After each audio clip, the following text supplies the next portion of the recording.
Hello friends, मेरा नाम दुर्गेश गोयल है। आज हम क्लास 12th के मैथ्स में inverse trigonometry function chapter number 2 के बारे में के क्वेश्चंस करेंगे, जो कि बहुत ही अच्छा चैप्टर है, इंटरेस्टिंग चैप्टर है बहुत। उसमें सबसे पहले है values of some trigonometry function. इसमें बहुत सारी वैल्यूज याद रखनी पड़ती है। जैसे थीटा इज इक्वल टू 0 के लिए 30, 45, 60 डिग्री, 90 डिग्री के लिए वैल्यू याद रखनी पड़ती है, जो कि क्लास 12th के लिए बहुत इंपॉर्टेंट होती है। इससे ज़्यादा भी अपन याद रख सकते हैं, वैसे sine theta, cos theta, tan theta, cosec theta, sec theta और कॉट थीटा।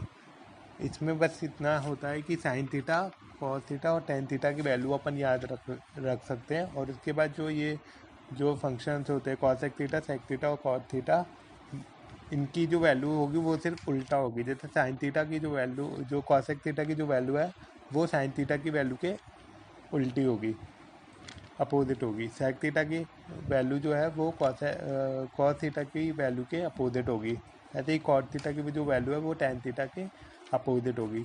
फॉर एग्जांपल, अगर साइन थीटा की वैल्यू 30 डिग्री पे 1/2 है, मतलब हाफ है, तो कॉस थीटा की वैल्यू हो जाएगी 2 30 डिग्री पे। और अगर सेक थीटा की वैल्यू नहीं, कॉस थीटा की वैल्यू √3/2 है 30 डिग्री पे, तो सेक थीटा की वैल्यू हो जाती है 2/√3। ऐसे ही टैन थीटा की वैल्यू 30 डिग्री पे 1/√3 है, तो कॉट थीटा की वैल्यू हो जाती है √3। फिर इसके बाद मैंने कुछ 5 क्वेश्चन लिए। फर्स्ट एक्सरसाइज में से 5 क्वेश्चन लिए। फर्स्ट है साइन इनवर्स 1/√2। साइन इनवर्स 1/√2, इसमें अपन को प्रिंसिपल वैल्यू निकालनी है, इसकी क्या प्रिंसिपल वैल्यू आएगी।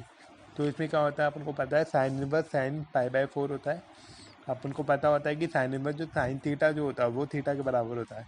Sign inverse sine theta is equal to theta, ये एक फॉर्मूला होता है जो याद होना चाहिए।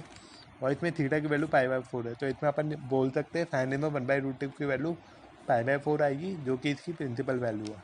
सेकंड क्वेश्चन में कॉट इनवर्स -1/√3। कॉट इनवर्स -1/√3 का मतलब होता है कॉट इनवर्स माइनस थीटा।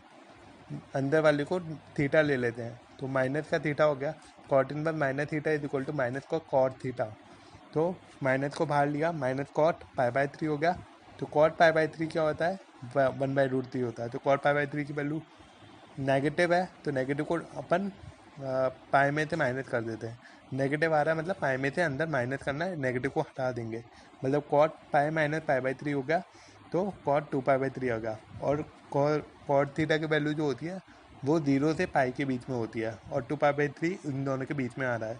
तो जो प्रिंसिपल वैल्यू है कॉट इनवर्स -1/√3 की, वो क्या होगी, 2π/3 होगी। ऐसे ही थर्ड क्वेश्चन है, इसमें है कॉस इनवर्स √3/2। कॉस इनवर्स √3/2 कब होता है, you can refer my table जो मैंने बना रखी है। कॉस इनवर्स √3/2 कब होता है, जब कॉस इनवर्स कॉस π/6 मतलब 30 डिग्री एंगल पे। तो कॉस इनवर्स कॉस थीटा हमको पता है थीटा होता है, तो थीटा इज इक्वल टू π/6। ये क्या होगा, इसकी प्रिंसिपल वैल्यू हो गई। फोर्थ क्वेश्चन में भी यही है। फोर्थ क्वेश्चन में सेकंड वर्स है, सेकंड वर्स 2/√3। 2/√3 है, तो ये सिर्फ इसका उल्टा आ रहा है, मतलब π/6 पे ही होगा। तो सेकंड वर्स सेक π/6 हो जाएगा। सेकंड वर्स सेक थीटा मतलब इज इक्वल टू थीटा होता है, तो थीटा की वैल्यू क्या आ जाएगी, π/6, जो कि इसकी प्रिंसिपल वैल्यू है, और वो इसकी जो वैल्यू होती है उसके बीच में लाई कर रहा है। ठीक है। फिर इसके बाद अपन को फिफ्थ क्वेश्चन में वैल्यू निकालनी है, उसकी वैल्यू निकालनी, क्या वैल्यू होगी। Cos inverse 1/2 plus 2 sine inverse 1/2।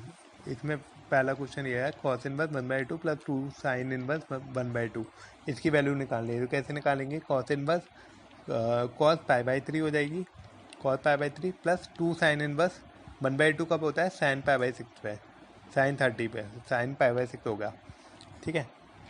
फिर साइन इनवर्स साइन थीटा अपन को पता है थीटा होता है। कॉस इनवर्स कॉस π/3 मतलब cos inverse cos theta that is equal to theta, तो π/3 आ जाएगा। और 2 times of π/6, sine inverse sine theta का होता है थीटा इज इक्वल टू π/6 है, तो 2 × π/6 होगा। तो कैलकुलेट करेंगे तो क्या आ जाएगा, 2π/3।